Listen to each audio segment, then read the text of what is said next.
삼성은 지금 그런 걸 해야 됩니다. 인적 구조조정을 다시 할 필요가 좀 있죠. 아마 다 아실 거예요. 저도 수개월째 계속 똑같은 얘기를 하고 있는 거기 때문에 일단 아무리 밑에 직원이 많다 하더라도 위에서 찍어 눌러버리고 바꿔버리면 안 되기 때문에 일단 그거를 먼저 바꿔야 된다고 생각합니다.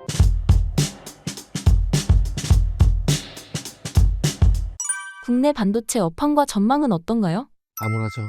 암울합니다. 이게 사실 일단 전반적인 상황 자체는 조금 이제 걱정이 된다라고 말씀을 드리는 게 맞는 것 같아요. 하지만 뭐 삼성전자, SK하이닉스를 나눠서 봤을 때는 그나마 SK하이닉스는 걱정이 좀 덜하다. 왜냐면 이제 매출을 만들어낼 수 있는 매출처가 있기 때문에 괜찮다라고 하지만 삼성 같은 경우는 조금 걱정이 되긴 하죠. 일단 근데 반도체는 지금 업황 자체는 좀 쉽지 않은 그런 상황이긴 합니다. 근데 최근에 결국은 이제 새로운 기술로 넘어가는 그 속도가 되게 중요한데 삼성이랑 SK 차이는 결국 그거잖아요. 이제 삼성은 대부분의 매출을 레거시에서 만들어내고 옛날 반도체에서 만들어내고 있는 상황이고 SK하이닉스 같은 경우는 이제 새로운 신형 반도체에서 만들어내고 있는 상황인데 일단 삼성 입장에서는 좀 빠르게 이제 시정 반도체로 넘어갈 필요가 있는데 이게 지금 어쨌든 더딘 상황이고 제일 중요한 건 엔비디아 쪽으로의 매출인데 조만간 엔비디아 쪽으로 이제 매출을 이제 넣을 수 있을 것 같다. 개선된 이게 완벽한 칩도 아니고 개선된 칩을 넣을 수도 있을 것 같다라는 이런 내용을 얘기하더라고요. 그 얘기는 아직 별로 그렇게 수율이 안 따라왔다는 얘기겠죠. 그러니까 당연히 우리나라 반도체를 대표하는 두 개 기업이 분위기가 좀 완전히 달라지고 있는 건 사실인 것 같고 일단 최근에 보면은 이제 계속 또 트럼프가 결국은 다 트럼프인데 결국은 이제 최신형 반도체에 대해서 어제 오늘 새벽인가 이제 젠슨항을 만났다고 하는데 최신형 이 반도체를 중국에 수출하는 걸 제재를 해라 이런 식으로 얘기하고 있는데 심지어 최근에 이제 딥시크가 뭐 아니 저는 믿진 않아요. 믿진 않는데 중국의 얘기로 들어봤을 때는 이제 HV 레거시 최근에 블랙이 아니고 호퍼 모델로 이제 그 정도로 만들어냈다라는 내용이 나오면서 여러 가지 좀 이제 복잡복잡한 상황이긴 하죠. 일단 사실 저는 그걸 믿지는 않습니다. 예 믿지 않고 왜 믿지 않냐면은 작년에 여러분 기억하실지 모르겠지만 중국이 그런 칩들을 직접 구매하기가 어려우니까 그런 칩을 가지고 있는 데이터 센터, 해외에 있는 데이터 센터 걸 땡겨 쓴다는 얘기가 있었어요. 특히 뭐 호주나 이런 데 있는 걸. 그래서 저는 그 얘기가 나왔을 때 '아 얘네들 뭔가 나와도 조만간 나올 수 있겠구나. 그런 걸 이용한다.' 하면은 그런 생각을 한 적이 있는데 제가 봤을 때는 딥시크는 그거의 결과물입니다. 예. 이거는 진짜 호퍼 모델만 이용해 가지고는 인제 나올 수 없는 부분이고 만약 진짜 호퍼 모델만 가지고 그걸 만들어냈다라고 하면은 지금까지 만들어냈었던 그 나머지 모든 M7 기업들은요. 그냥 정말 쓰레기죠. 근데 그거는 제가 봤을 때 아닌 것 같아요. 그래서 이번 이슈로 인해서 우리가 좀 볼 수 있는 부분은 결국은 이제 어쨌든 저렴이 버전 가지고 이 정도 퀄리티의 AI를 만들어냈다는 게 말 맞다라고 전제를 하고 우리가 생각을 해 보면은 저렴이 버전의 칩으로 이 정도 퀄리티를 만들었다는 얘기는 더 좋은 칩이 있으면 더 좋은 서비스가 나올 수 있다는 얘기겠죠? 그렇기 때문에 결과적으로 저는 반도체 업황 자체는 계속 좋아질 거예요. 근데 특히나 이제 레거시 말고 신규 반도체, 이제 새로운 어떤 최신형 반도체 위주로 HBM 결국은 이제 3, 4 뭐 이쪽 위주로 이제 매출이 만들어질 수 있을 거다라고 보고 있어 가지고 지금은 쪼끔 어렵지만 일단 국내 반도체 업황이 살아나려고 하면은 이제 SK하이닉스도 중요하지만 삼성전자의 역할이 진짜 중요합니다. 근데 오늘 보니까 아까 이재용 회장님이 2 심에서 고등법원 2 심에서 이제 무죄 판결이 나왔더라고요. 근데 보통 고등법원이랑 대법원은 비슷하게 가기 때문에 아마 이재용 회장님의 본격 이 이제 드라이브가 경영 드라이브가 좀 걸리지 않을까라는 생각이 좀 들고 앞으로 좀 뭔가 적절하게 잘 대응을 했으면 좋겠어요. 네 그거에 따라 가지고 우리나라의 반도체 업황은 분위기가 완전히 달라질 수 있고 결국은 우리나라 수출 수입 데이터에 제일 중요한 게 반도체이기 때문에 반도체 수출 수입에 따라 가지고 우리나라 전체 수출 수입이 완전 바뀌기 때문에 반도체 업황 자체가 우리나라 전반적인 어떤 업황이나 이런 상황과 많이 연결되어 있다라고 생각합니다. 그래서 제일 중요한 거는 '삼성전자와 SK하이닉스가 살아날 필요가 있을 것 같다. 그래야지 우리나라 업황도 살아난다.' 요 정도로 결론지으면 될 것 같습니다. 삼성전자가 엔비디아에 HBM3이 8단 제품을 납품했다는 소식이 있는데 어떤 의미인가요? 일단 주가 반영으로 전혀 안 되고 있다는 얘기가 일단 납품을 했다라는 거 자체가 이제 전 뉘앙스를 아직 수율이 뭔가 따라잡히지 못했다라는 그런 생각이 좀 들더라고요. 뭐 잘 아시겠지만 여러분들 뭐 TV 늦게까지 보시면은 애국가 올라갈 때 반도체 나오잖아요. 그 동그란 판 이거 하나를 웨이퍼라고 하는데 여기 보시면 막 되게 많이 나눠져 있어요. 그 뭐 칩이 막 수십 개 수백 개가 올라가 있죠. 그래서 그 칩에서 분량이 얼마나 많냐 적냐가 사실 수율입니다. 그래서 분량률이 적을수록 좋은 거고 그걸 잘하는 게 이제 뭐 TSMC가 워낙 잘하고 있는 건데 삼성은 "아니 그 판은 만들 수 있어요." 만들 수 있습니다. HBM3 만들 수 있어요. 삼성이 못 만드는 게 아닙니다. 근데 그 판 자체의 불량률이 너무 높은 거죠. 즉 수율이 너무 떨어지는 거예요. 그렇기 때문에 그런 건데 사실 지난번에 엔비디아의 젠슨 황이 우리 지금 삼성 거 사고 있다라고 얘기를 했는데 사실 엔비디아 입장에서 우리가 좀 생각해 볼 필요가 있어요. 엔비디아는 어쨌든 그런 칩이 빨리 확보가 돼야지 블랙에를 찍어서 팔죠, 고객들한테.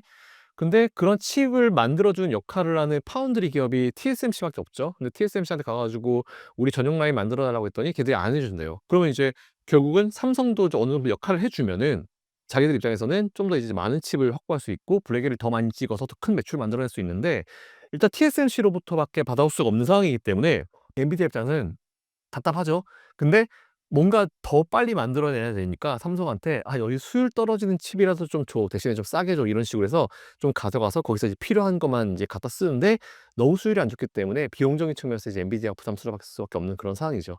그래서 일단은 8단 제품 납품은 그냥 할 수 있어요. 근데 문제는 이제 수율이죠. 예, 수율이 좋아야지 엔비디아도 똑같은 비용을 쓰더라도 이제 손실이 좀 적은 거고 삼성도 제대로 팔아 가지고 매출이 만들어질 수 있는 건데 아직까지는 수율이 나오지 않는 것 같습니다, 안타깝지만. 그래서 그 부분이 좀 아쉽기도 해요. 근데 결국 이제 수율 문제가 삼성전자의 어떤 이제 미래 주가 그리고 이제 기업의 어떤 실적 이것과 연결되지 않을까라고 생각하고 있습니다. 삼성전자의 매수 타이밍은 언제라고 보시나요? 저는 지금 그냥 계속 모아가는 게 맞다고 봐요. 그러니까 저도 투자를 국내 주식도 올해 한 7년 차 정도 됐네요. 27년 차, 8년 차 국내 주식을 투자를 하면서 결국 저도 옛날에 실수를 했고 저도 굉장히 뭔가 답을 내려고 노력을 많이 했고 저도 뭔가 찾으려고 노력을 되게 많이 했던 게 저점입니다. 바닥. 근데 안 돼요. 뭐 물론 제가 30 년이 안 돼서 안 되는 건지 모르겠고 뭐 40 년, 50년 하신 분들은 바닥을 정확하게 뭐 예를 들어서 뭐 막 42,364 원이 바닥이야 이렇게 찍으실 수 있는지도 모르겠어요. 근데 그거는 불가능한 것 같아요. 왜냐하면 이제 매일매일 시장은 바뀌고 매일매일 어떤 이슈들이 나오고 매일매일 바뀌기 때문에 알 수 없는 그런 부분이라 생각합니다. 그래서 우리가 할 수 있는 거는 적절하게 이제 기업의 어떤 실적이나 지금 상황을 좀 보면서 분위기를 좀 보면서 이 정도면 많이 내려왔다 싶을 때 그냥 매수를 조금씩 이제 분할로 나가시는 게 맞는 것 같아요. 뭐 매수하고 나서 더 떨어질 수 있죠. 뭐 더 바로 올라갈 수도 있는 그런 부분인 것 같은데 지금은 분할로 접근하는 게 맞고 그리고 이제 이게 주가가 딱 반등해서 치고 올라갈 때는 누구든지 이건 저점이다."라고 얘기를 하는 때가 있을 거예요. 그때는 좀 강하게 매수를 해 주고 물량을 좀 넣을 필요가 있지 지금 같은 상황에서는 오히려 "저점이다. 매수해라." 이렇게 보기엔 좀 어렵습니다. 그래서 지금은 오히려 삼성전자는 그냥 적금 든다 생각하시고 매달 뭐 월급날 조금씩 뭐 한 주씩 두 주씩도 괜찮으니까 모아 가시는 전략이 지금은 제일 좋지 않을까라고 생각하고 있습니다.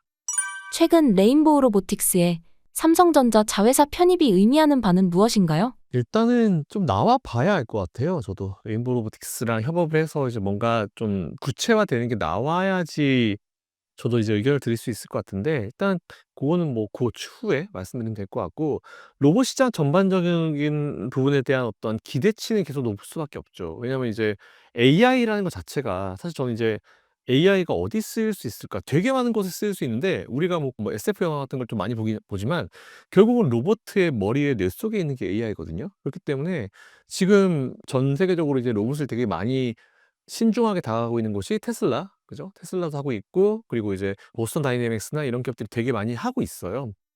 실제 그 로봇들의 두뇌 역할을 하는 게 AI라 보고 있기 때문에 그리고 이제 AI 시장이 워낙 핫하고 제가 봤을 때 당분간 이게 이어질 수 있을 거다라고 보고 있고 뭐 테슬라도 이제 로보택시를 올해 공개한다는 얘기도 하고 있기 때문에 로봇 관련주들은 어떤 식으로든지 간에 이제 시장의 핫한 이슈로 떠오를 수밖에 없을 것 같습니다. 근데 로봇도 보면은 뭐 협업 로봇이냐 아니면 진짜 테슬라처럼 이제 걸어가는 로봇이냐 아니면 뭐 방산에 쓰이는 로봇이 되게 다양한 어떤 로봇의 종류가 있기 때문에 일단은 어떤 식으로 이제 활용이 될지 좀 지켜는 볼 필요가 좀 있을 것 같긴 해요.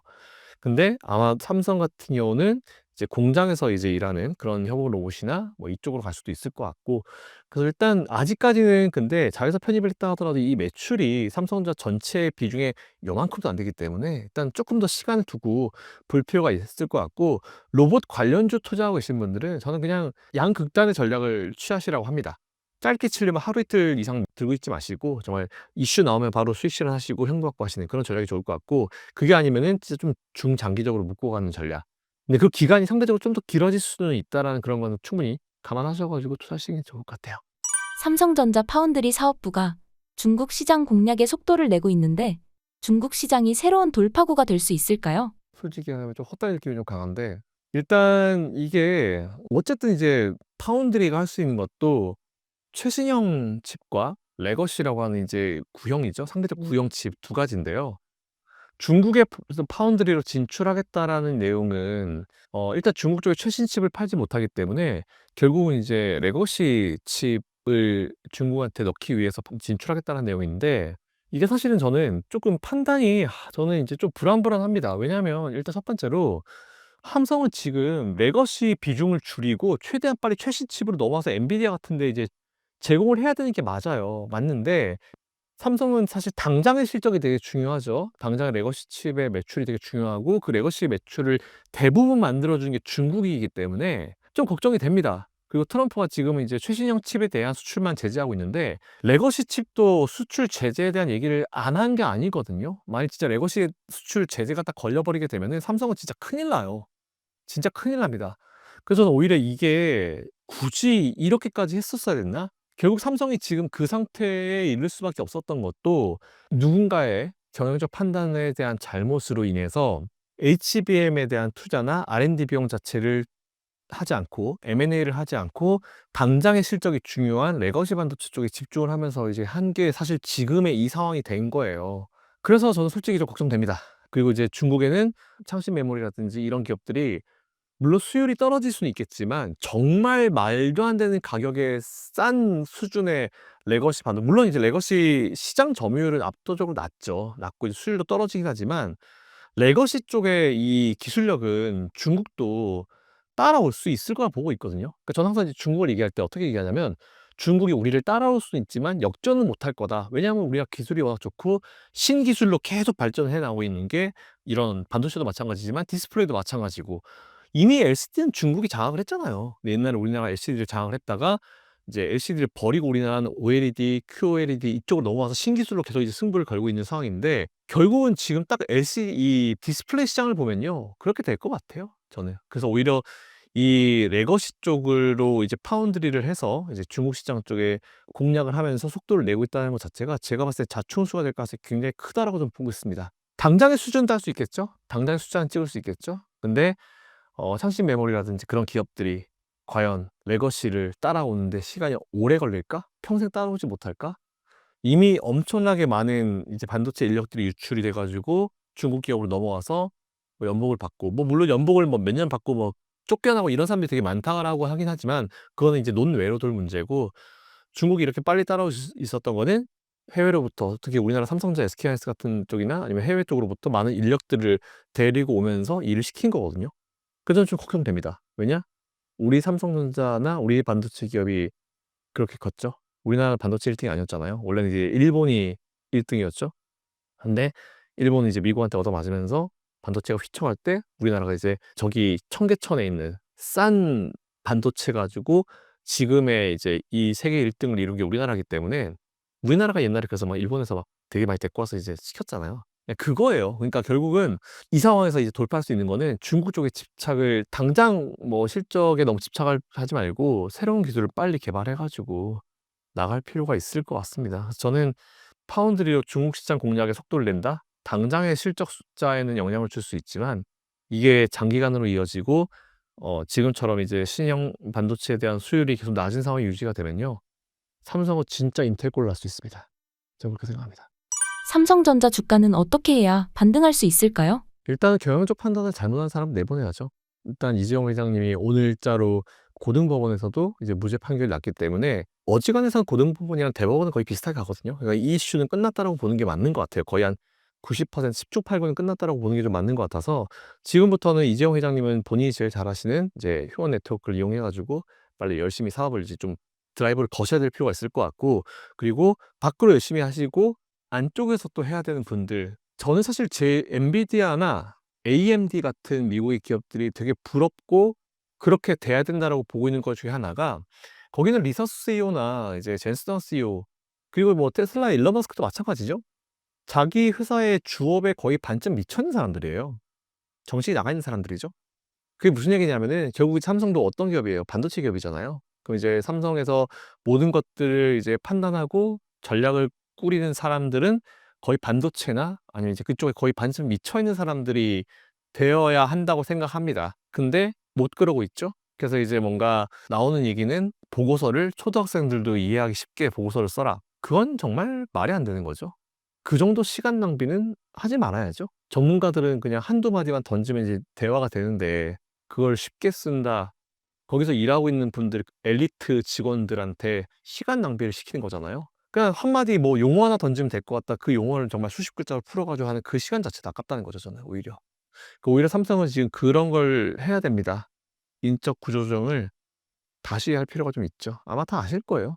저도 수개월째 계속 똑같은 얘기를 하고 있는 거기 때문에 다 아실 수 있을 거라 보고 있어서 일단 아무리 밑에 엘리트 직원이 많다 하더라도 이제 위에서 이걸 찍어 눌러 버리고 바꿔 버리면 안 되기 때문에 일단 그거를 먼저 바꿔야 된다라고 생각합니다. 일할 수 있는 환경을 만들어 줘야죠. 그리고 정부 차원에서 제가 제일 바라는 거는 주 52 시간 근무제라는 게 있죠. 어떤 의도인지는 알겠어요, 솔직히. 근데 실제로 지금 이제 미국에 있는 이제 친구들 얘기를 들어보면은 엔비디아가 만약 어떤 발열 문제가 나오잖아요. 그래서 물어봐요. 그러면 이제 그 옆에 있는 회사에 일단 물어보면 "야 엔비디아 발열 문제 나는데 이거 어떻게 생각하니?" 그러면 그 뭐라고 하는지 아세요? "금방 해결될 거야. 걔네들은 24 시간 일하는 애들이거든." 네. 이런 얘기 하더라고요. 농담 반 진담 반으로 정말 하루에 수십 개의 회의가 있고 업무 시간은 정말 24 시간에 가깝고 일 주일 내내 일을 한다라고 하는데 그들은 그런 일하는 거에 대한 보상이 확실하기 때문에 일을 하는 거죠. 그들은 그렇게 뛰고 있는데 우리나라는 주당 52 시간. 이거는 업종별로 분명히 바꿀 필요가 있다고 봐요. 시간을 많이 쏟아야 되고 절대적인 어떤 수율에서 제일 중요한 건 물리적 시간인데 그거를 이제 이런 법적으로 제한해 버린다는 것 자체가 분명히 문제가 있다라고 좀 보고 있습니다. 그래서 오늘 기사 보니까 그 이재명 민주당 대표님도 "검토해 볼 필요가 있을 것 같다."라는 그런 말씀하시더라고요. 이게 좀 바꿔야 됩니다. 유연하게 업종별로 바꿔야 돼 가지고 그런 정치적인 부분들이 해결이 될 필요가 있을 것 같고 삼성도 내부적인 문제가 해결될 것 같고 어떤 분들은 일하는 직원들의 퀄리티를 얘기하는 분도 있는데 제가 봤을 때 일하는 직원분들의 퀄리티는 걱정할 필요가 요만큼도 없어요. 우수합니다. 삼성의 그 우수한 인재들 제발 편하게 일하실 수 있는 환경 그리고 이제 일했을 때 제대로 그들에 대해서 이제 보상을 제대로 한번 해줘 보십시오. 우리나라 사람들은요 기본적으로 프라이드가 되게 강한 사람이에요. 자기가 다닌 회사에. 그 제가 맨날 농담 반 진담 반으로 이제 후배들 대기업에 있는 후배들한테도 "제발 노예 근성을 버려."라고 얘기를 할 정도로 정말 열심히 일하는 사람들이거든요. 근데 오히려 그렇게 외부적인 이슈 때문에 예전에 그 대단한 그 삼성의 관리의 삼성이라는 그런 프라이드를 잃어버린 게 되게 아쉽습니다. 그래서 결국 저는 시간에 대한 문제라고 생각을 해요. 그런 것들이 해결이 돼야 된다 보고 있고 뭐 매출을 많이 뽑아내라 무슨 뭐 아유 그게 중요한 게 아니에요 지금은. 모든 게 완벽한데 고런 거 딱 두 가지가 문제가 있죠.